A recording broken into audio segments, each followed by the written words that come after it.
കലാഭവനിലുള്ള മിമിക്രിക്കാരൊക്കെ പണ്ടോട്ട് ചുബിടാറ് magic മഷ്റൂംസിന്റെ വളരെ വിലപ്പെട്ട well wishers കൂടിയാണ് നമ്മുടെ പ്രിയപ്പെട്ട രമേശ് ചേട്ടനും ടിനു ചേട്ടനും.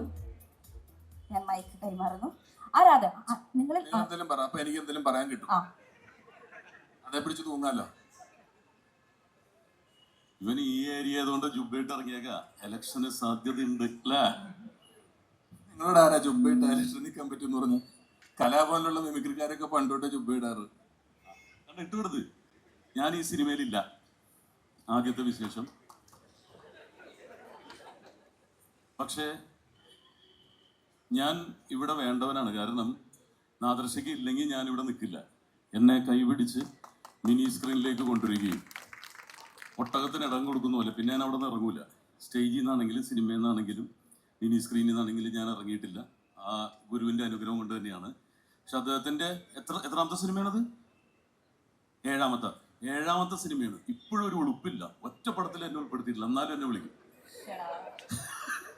ഞാൻ ഷാജിയിൽ ഒരു സീൻ തന്നു, ഞാനും ജാഫർക്കും കൂടി ഉള്ളത്. പക്ഷെ ഇവിടെ ഞാൻ കട്ടാക്കണ്ട, അത് കട്ടാക്കിക്കോളാൻ വേണ്ടട്ടാ. അപ്പോൾ പക്ഷെ ഞാൻ നാദർശിക്ക് വിളിക്കുന്നതിൻ്റെ വിളിപ്പുറത്തായിരിക്കും.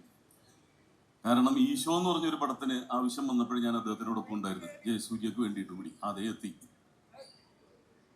അപ്പോൾ വളരെ സന്തോഷം തോന്നുന്നത് മറ്റൊന്നുമല്ല.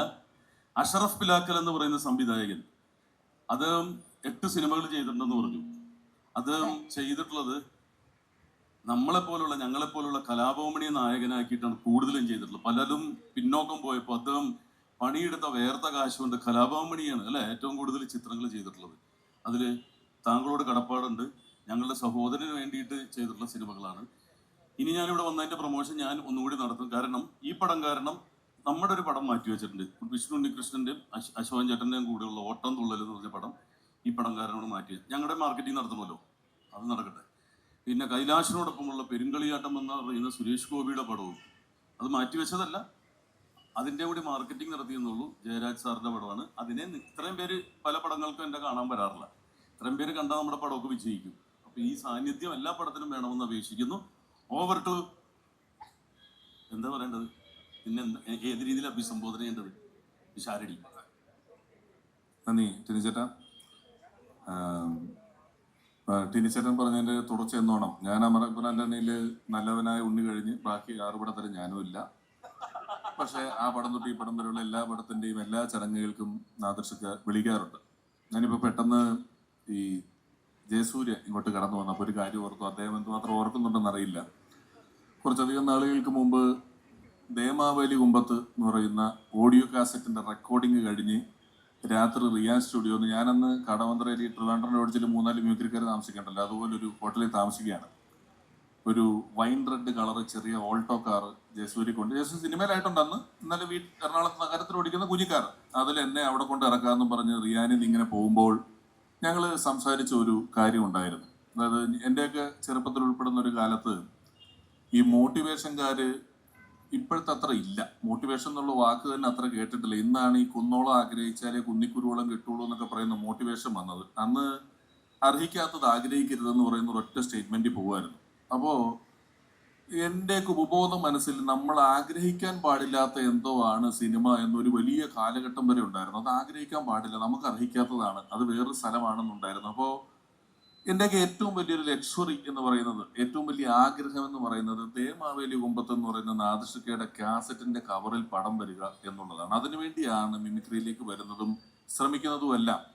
പക്ഷെ പിന്നീട് സിനിമയിൽ വന്നു, സിനിമയിൽ സൗഹൃദങ്ങൾ ഉണ്ടായിപ്പോൾ ഈ കാണുന്ന എല്ലാവരുമായിട്ടുള്ള സൗഹൃദങ്ങളൊക്കെ ഉണ്ട്. എങ്കിലും വിഷ്ണു, നാദർശിക്കോ, ഞാനോ, ടിനിച്ചേട്ടനോ, ഈവൻ ജയനോ ഒക്കെ നമ്മൾ ഒരു പ്രൊജക്റ്റ് ഉണ്ടാക്കി അതൊരു സിനിമയാക്കി എടുക്കുന്ന ഒരു സ്ഥലം വരുമ്പോൾ ചിലപ്പോൾ സിനിമയിൽ ഒരു അനാഥത്വം ഫീൽ ചെയ്യും ഞങ്ങളുടെ ഒരു ബാച്ചിനൊക്കെ.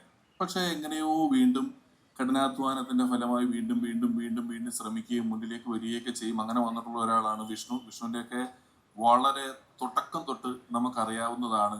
അദ്ദേഹം സിനിമയ്ക്ക് വേണ്ടി പാടുപെടുന്നതും എഴുതിയും ചെറിയ വേഷം അഭിനയിച്ചും ബാലതാരമായി അഭിനയിച്ചും പിന്നീടും ഒക്കെ ഒരുപാട് കഷ്ടപ്പെട്ട് വന്നിട്ടുള്ളതാണ്. എന്തായാലും ഈ വിഷ്ണുവിൻ്റെ സമയം തെളിഞ്ഞു തുടങ്ങിയെന്ന് വേണം അനുമാനിക്കാൻ. ഞാനിന്ന് രാവിലെ എണീറ്റ് വെറുതെ ഫോൺ ഓണാക്കി റീല് തട്ടിയപ്പോൾ തന്നെ ഒരു പെങ്കൊച്ചു വന്നിട്ട് വിഷ്ണുവേട്ടാ വാ എന്നൊക്കെ പറഞ്ഞ ഒരു സാധനം ഇവരെ വിളിക്കുന്നുണ്ട് ഇന്റർനെറ്റ് ആൾക്കാരും എല്ലാം കൂടെ. വീണ്ടും നാദിർഷയുടെ 7ാമത്തെ പടം നിർമ്മാതാവിനെ കുറിച്ച് ഇവിടെ പലതവണ പറഞ്ഞു. അദ്ദേഹം സിനിമയുടെ പല മേഖലകളിൽ പണിയെടുത്തിട്ടുള്ള ആളാണ് എന്ന് പറഞ്ഞു. അങ്ങനെ ഒരുപാട് പേര് അധ്വാനിച്ചിട്ടുണ്ട്. ഒപ്പം ഇതിന്റെ ഒരു ക്രെഡിറ്റിന്റെ കാർഡ് നോക്കിയാൽ സുജിത്തേട്ടൻ ഉൾപ്പെടെ എല്ലാ മേഖലയിലും വളരെ വിദഗ്ധരായിട്ടുള്ള പ്രഗത്ഭരായിട്ടുള്ള ടെക്നീഷ്യന്മാർ വർക്ക് ചെയ്തിട്ടുള്ള ഒരു പടമാണ്. ചെറിയ പടമാണ്, നർമ്മമുള്ള പടമാണ്, ഒരു എന്റർടൈനർ ആയിരിക്കും. ഇതിനൊരു അക്കാഡമിക് ലെവലിൽ സമീപിക്കണോ അങ്ങനെയൊന്നും എനിക്കറിയില്ല. പക്ഷേ നമുക്ക് വളരെ ചിരിച്ച് രസിച്ച് കണ്ടിരിക്കാവുന്ന ഒരു പടമായിരിക്കും എന്ന ബോധ്യം, ഒരു വിശ്വാസവും എനിക്കുണ്ട്. ഇത് അത്തരത്തിലാകട്ടെ, ഏറ്റവും ഗംഭീരമായി തീരട്ടെ, ഈ സിനിമ വലിയ വിജയമാകട്ടെ എന്ന് ആത്മാർത്ഥമായി ആഗ്രഹിക്കുന്നു, ആശംസിക്കുന്നു, പ്രാർത്ഥിക്കുന്നു. വേറൊരു കാര്യം കൂടി ഉണ്ട്. ഈ വിഷ്ണു ഉണ്ണികൃഷ്ണൻ ഷൂട്ടിങ്ങിന് പോകുമ്പോൾ ഞാൻ പേടിച്ചിട്ടാണ് ഇവൻ പുതിയ പടം തുടങ്ങിയത്. എന്തെങ്കിലും ഒരു അപകടം സംഭവിക്കും. എല്ലാ പടത്തിലും അവൻ്റെ എല്ലൊടിക്കാറുണ്ട്. അതുകൊണ്ട് ബോൺ ആർട്ടിസ്റ്റ് വിളിക്കണവനെ എല്ലൊടിക്കുന്നുണ്ട്. പക്ഷെ ഈ പടത്തിന് ഒരു പോറല് പോലും ഏൽക്കാതെയാണ് അവൻ ഇതിൽ അഭിനയിച്ചത്.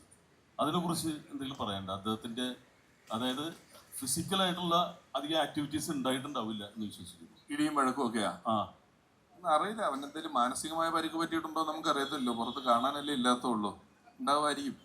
അല്ല, എപ്പോഴും ഏതെങ്കിലും പടത്തിൽ പോയാലും എന്തെങ്കിലും ഞാൻ കണ്ടിട്ടുണ്ട്. ഞാൻ നമ്മുടെ മമ്മൂക്കയുടെ ഒരു പടത്തിന്റെ ലൊക്കേഷനിൽ ഇവൻ വന്ന് വീണിട്ട് കൈ ഒടിഞ്ഞിട്ട് മമ്മൂക്ക ഹോസ്പിറ്റലിൽ ഇവനെ കാണാൻ പോകുമ്പോ ഞാൻ പോയിട്ടൊക്കെ ഉണ്ട്. അത് സ്ഥിരമുണ്ട് ഇവന്. കയ്യിൽ വെളിച്ചെണ്ണ ഒഴിച്ച് പൊള്ളിച്ചിട്ടുണ്ട്. ഒരു പടത്തിന് അതുണ്ടായിരുന്നു. പക്ഷെ ഇതിൽ ഒരു പോറല് പോലെ ആയിട്ടില്ല. ഈ കൊച്ചിനാരോ തപസ് ചെയ്ത് പ്രത്യക്ഷപ്പെടുത്തിയ പോലെ ഇതില് പറഞ്ഞ പോലെയാണ്. ടൈമിങ് ഒട്ടുമില്ലാത്ത ആള്. ഞങ്ങള് വേറെ സാധനം ഒപ്പിച്ചത്. എന്നാടാ ജാഫർക്ക് ബോബി എത്തി. നമുക്ക് ഇറങ്ങാൻ തോന്നുന്നു. ഈ പോസ്റ്റർ ഞാനുമായിട്ട് മാച്ചാണ്. ഒന്നുകൂടെ ഇട്ട് ആ വെള്ള പോസ്റ്റർ പെട്ടെന്ന് ഇടാൻ പറ്റുമോ അതോ ഓടിക്കൊണ്ടിരിക്കുവാണോ? ഞാനിപ്പോഴാണ് ചോദിച്ചത്. നന്നായി, വേണ്ട പോട്ടെ. അപ്പം എല്ലാവരും പറ്റുന്ന പോലെയൊക്കെ ഈ ചിത്രത്തിന്റെ കാണുക. വിഷ്ണു, നാദിർഷക എല്ലാവരും വളരെ വേണ്ടപ്പെട്ട ആൾക്കാരും സുഹൃത്തുക്കളും സഹപ്രവർത്തകരൊക്കെയാണ്. എല്ലാവിധ നന്മകളും നേരുന്നു. All the best. Thank you Ramesh. Thank you.